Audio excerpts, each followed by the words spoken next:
What's up, y'all? It's your boy Sean P back again with another edition of Hip Hop Roundtable Reviews.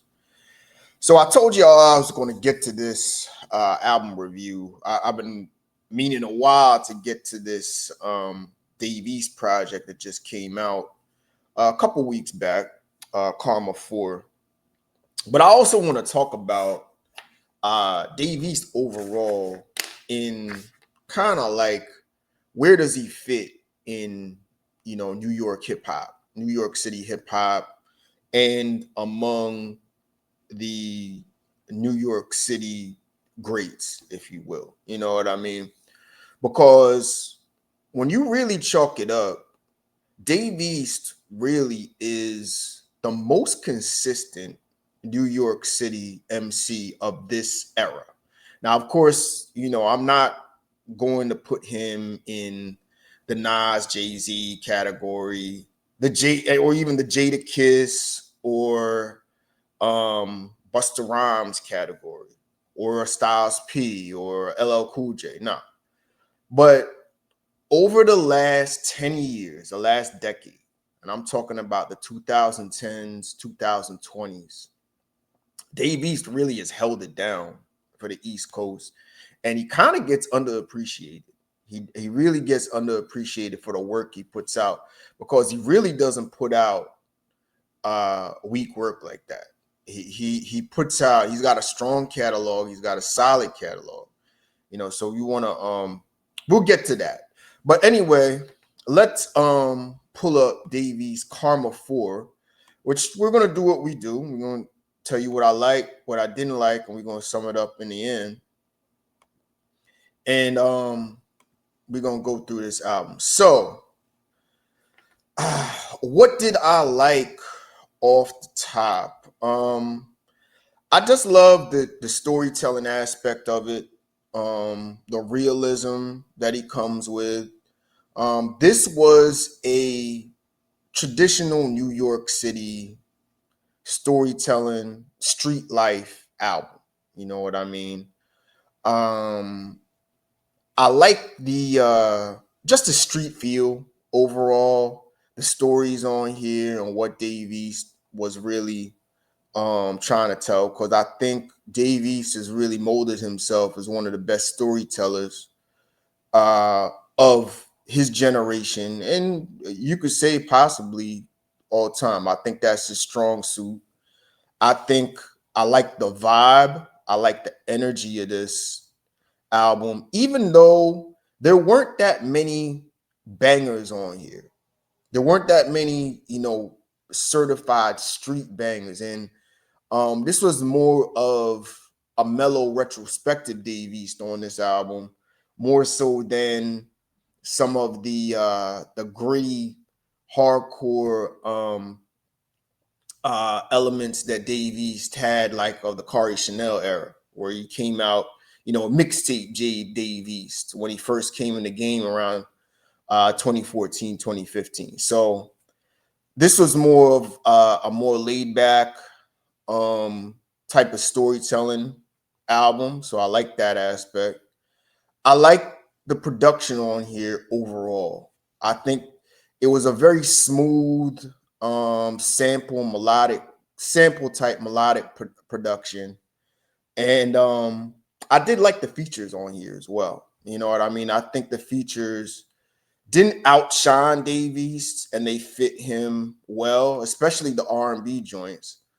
And what's kind of getting lost in the shuffle is Dave East has kind of become um you know uh he's pretty good at making songs for the ladies, maybe the smooth type of R&B type tracks um that that he's been pretty good at over the years. He's developed a knack for that and kind of has an appeal for the ladies, given his image, given that he's like at one time he was a male model or what have you, so Dave, he really did his thing with that. So yeah, I liked this. Was a very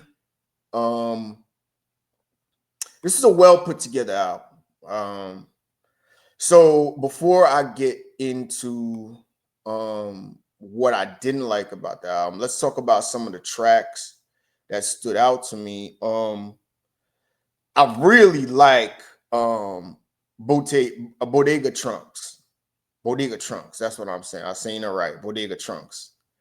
That is one of my songs of the year. Him and Stove God going back and forth on this are so smooth and so slick. This is New York braggadocio to a T right here. You know what I mean? This is that's a classic New York record. Smooth sample, no bass line or whatever, so you can hear what they're saying. They come up with a nice, even monotone medley on there. I'm gonna say that right, medley. Yeah, like the it's that's a dope song. That's probably my favorite song on there. You know what I mean? Um, I like Aki Store. That gave me that early 2000s blueprint feel. I think that's where they got that sample from on there. Another Street Story record. I want to say the other joint on there, and this is another joint that is smooth as I don't know what, is Respectfully with Larry June.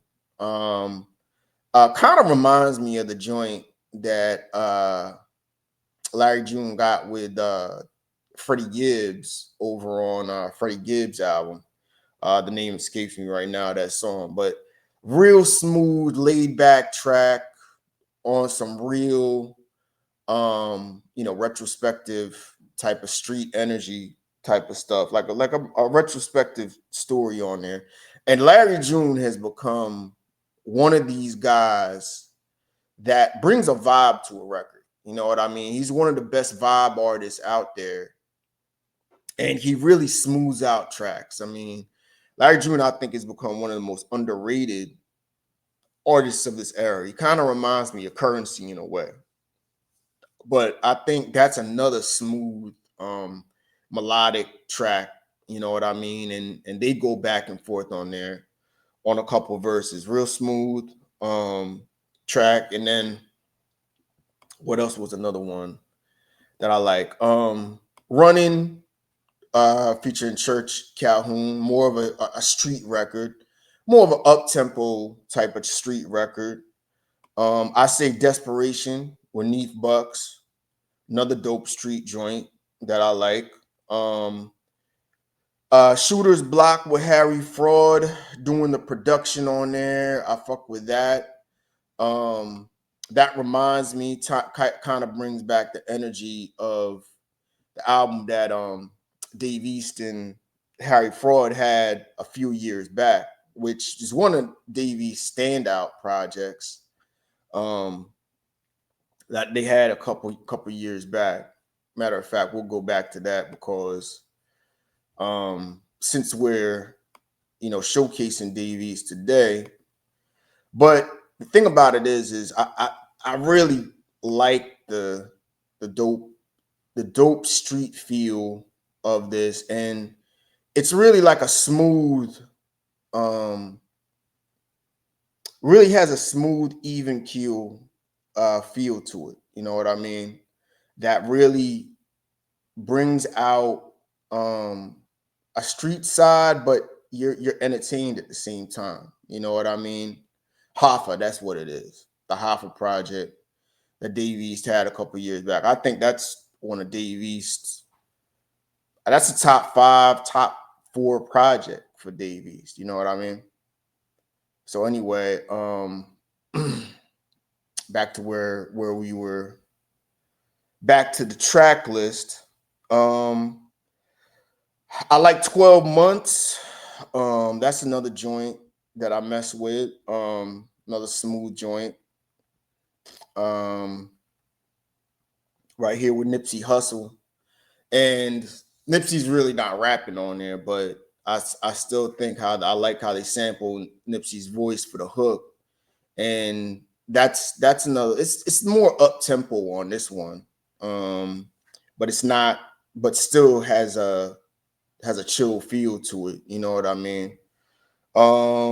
And I'll close out with some of the R&B joints like Never Get Enough with Jacquees. Nice song for the ladies. You know what I mean? And then also Customs, which is another hard street joint that I mess with as well. Another with Keen Street. So yeah, so anyway, get back to this, get back to the big track list. But I messed with a lot of the joints on here. Another R&B joint that was still was pretty cool was the Stand On That with Jeremiah, which is again he's developing that knack to be able to make some songs for the ladies, some more R&B type records. You know what I mean? R&B collab records, if you will. So I definitely messed with those joints on there. So I messed with most of the joints on this. I really fuck with. You know what I mean? So as far as what I didn't like, again, I don't like skits. I think skits on the albums kind of died out in the 90s and 2000s. Like, in my opinion, I think having a lot of skits on an album kind of takes away from the energy of an album. Like it kind of disrupts how should I say this? It disrupts the flow of an album. Like skits were more of a big deal back in the 90s and the 2000s. You know what I mean? And I think after the 2000s, kind of died out. You know what I mean? Unless you're like really telling a story, you know what I mean? And you're doing an album like a To Pimp a Butterfly type style of album or a Good Kid, Mad City, where you're trying to portray a movie, you know what I mean? That movie type of feel. I could only see it when it works then. But the thing is with skits, you better get it right because it could also fuck up an album too. You know what I mean? And make an album boring because I end up skipping all the skits, like really. And then the second thing is it's just too long. Like I'm not within you take out all the skits, it's probably around 21 tracks. About that 21, 22 tracks because there's skits on here. But I'm just not with long albums, you know what I mean? And there are a couple of joints that I just think are okay, more filler cuts on here that aren't bad, aren't good. Like Demon, I'm okay on. What was another one? Actually Crazy was pretty good.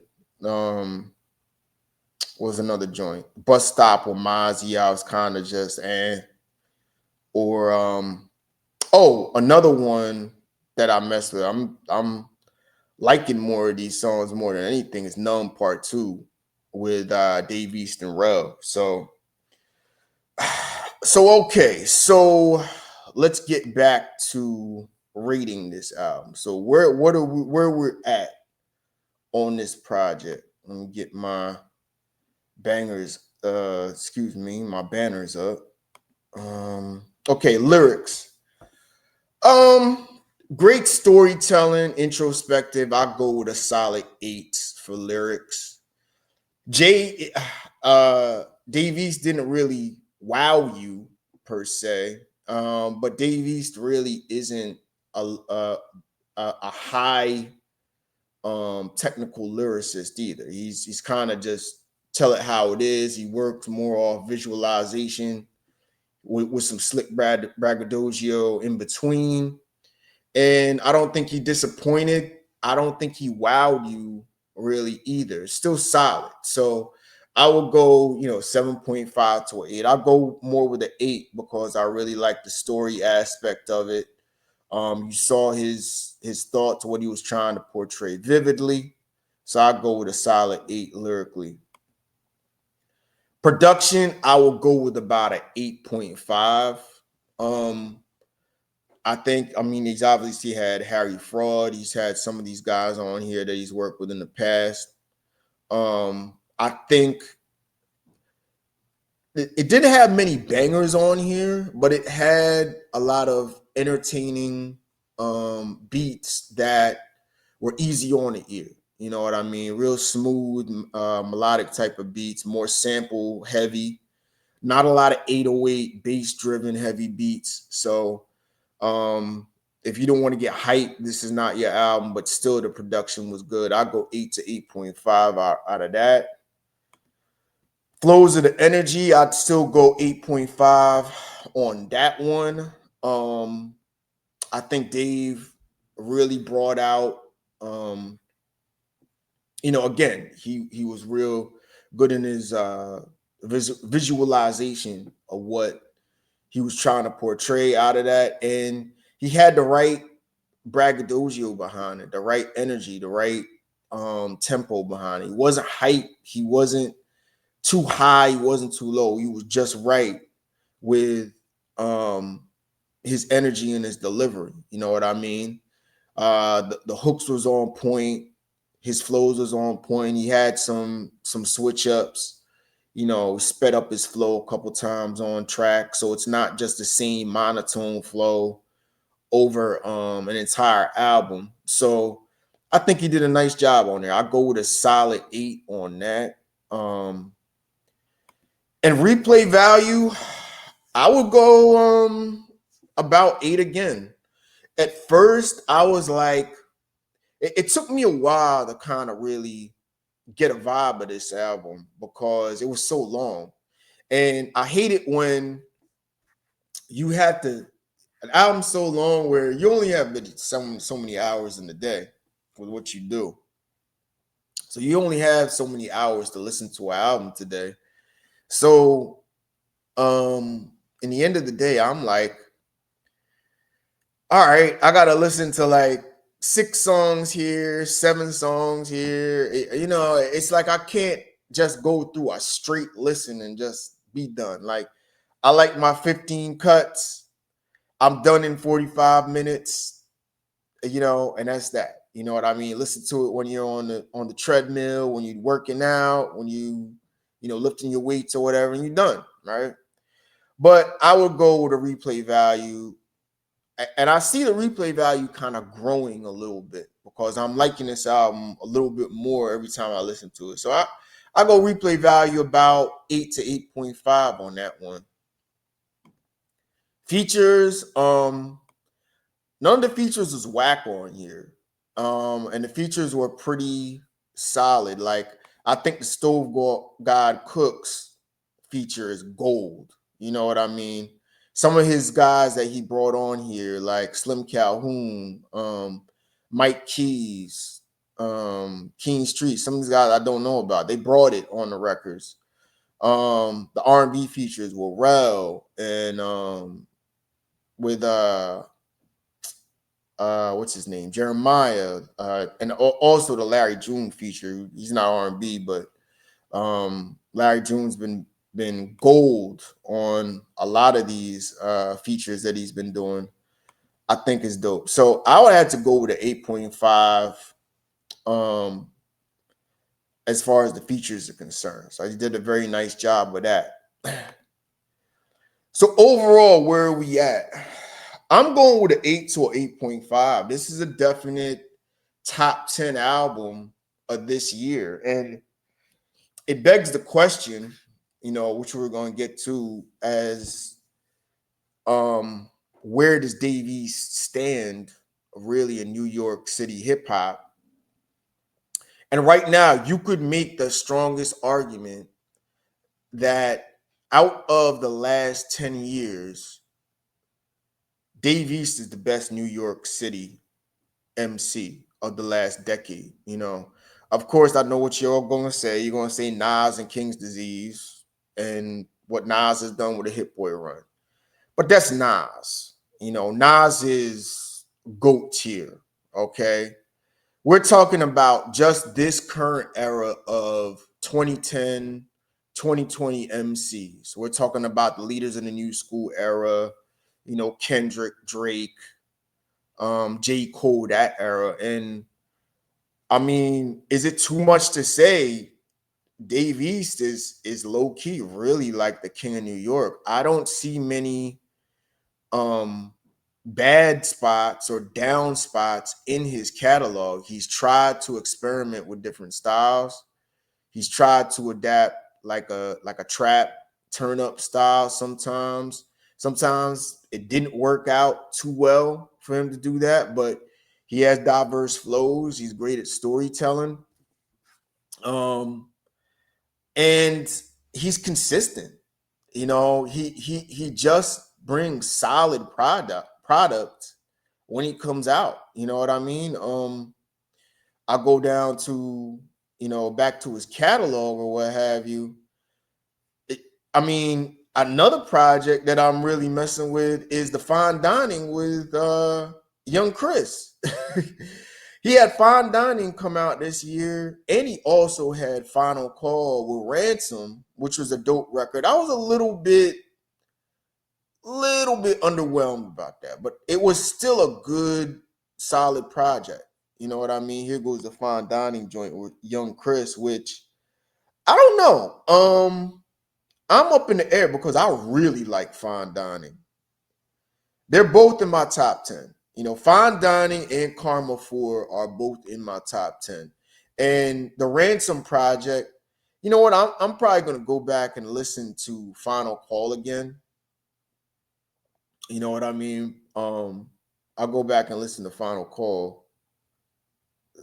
And if I could get to it, hold on a minute. Hold on. Yeah, because I think I want to say I gave it a 7 to 7.5 out of 10, but that's still a dope project, That's still mid to dope. So in the end of the day, what I will say is that uh he really is, one of um I think he really is the most consistent New York City rapper right now. And I know what you're gonna say. Well, is he the best out of New York right now? I can't put him on. Well, it is a competition, but if we're talking Conway and Benny, I think they're a little bit better than him, but not by much. You know what I mean? And then I think it's Dave East. You know what I mean? I think you're gonna have to put, as far as New York is concerned, you're gonna have to put 38 Special in that mix. You know, it's 38 Special. You know, the 38 Special, like bar wise, maybe harder than Dave East, but I think Dave East is the better overall artist. Dave East can put together a better project. So I would probably take Dave East over him. You know what I mean? There's Rome Streets, which is he's better lyrically than Dave East. But again, I think Dave East makes a better album, you know. But I think pound for pound, as far as New York City is concerned, name me somebody better. I mean, it's really him and Joey Badass from this era. And I will put Dave East ahead of Joey Badass right now. You know what I mean? Because Joey Badass, there's something missing from him. You know what I mean? There's something missing from him. I don't know what it is that he can take things to another level. I think here's what I say. I say Joey Badass should be better than he really is. I feel he should have more of an impact out there, and he just doesn't. Now, everybody says, well, you know, he's in movies and he's in films and all that other stuff. Well, so is Dave East. Dave East is an actor too. So I don't know, but I mean, you tell me, you think Dave East is the best out of this generation, the last 10 years out of New York City? You tell me who you have, him, Joey Badass, another MC over the last 10 years. I got Dave East coming out on top. He's the most consistent. He makes a good album. I don't know if he has really a great album or a classic. I think Kari Chanel was his best. And that was an album of the year contender back in 2016, I want to say. I think it was either 20. Yeah, I think it was 2016. But I I mean, I don't think you go wrong with Dave East. You know what I mean? He makes a good album. He makes a good mixtape. I mean, he's a dope storyteller. He's got realism to him. He's got dope energy. There's nothing really you could say wrong about Dave East. And I really think he's dope. But anyway, Karma 4, I'm going to go with a solid 8 to 8.5 out of 10. It will make my top 10 this year. Off the top of my head, right now, what do I have in my top projects? I got clips like Let God Sort Them Out. I got Freddie Gibbs and Alchemist, Alfredo 2. And there's a little of a power struggle in my 3 and 4 between Raekwon, Emperor's New Clothing, Mobb Deep, Infinite, as my 3 and my 4. And I would say I still have Fine Dining with Young Chris is my 5th. But this Dave East Karma 4 might be my 6th or 7th. I got Jid somewhere in there. I think If God Don't Like Ugly, I think is the name of that album. I think Jid's still in there. So maybe Jid is my 6th. So this is like my 7th or 8th project, I would say, for 2025 so far. But Dave East having 2 projects in the top 10 is pretty impressive. You know what I mean? So Dave East, really, we have to start looking at as, is he one of the top rappers or an artist of the year contender for 2025? He's up there because he's definitely consistent. Another guy to talk about is Ransom, which I'm going to get to in the next video, because we got to talk about the new Ransom project. But and he was also on Final Call as well. You know what I mean? So he did a collab project, but we'll get to Ransom later. But anyway, Karma 4, 8 to 8.5 out of 10. Solid to very good. I would say a dope project. Definitely a dope to good album. This is a good hip hop album. A little bit long, but it's definitely top 10 worthy for 2025. So you tell me what you think. 1, what's your thoughts on Dave East Karma 4? And 2, where does Dave East rank in this era of New York City hip hop? Is he the best out of New York City? Do you have somebody ahead of him? Who's competing with him? Only people I think competing with him are really the Griselda guys and the guys from the upstate guys, the 38 Special, Benny Conway are the only ones I could think of. But I personally would take Dave East over 38 Special. That's just my opinion. But you tell me, Dave East Karma 4, I'm going to go 8 to 8.5 out of 10. You tell me what you think. And I'm going to be back with some new content real soon. All right? Peace.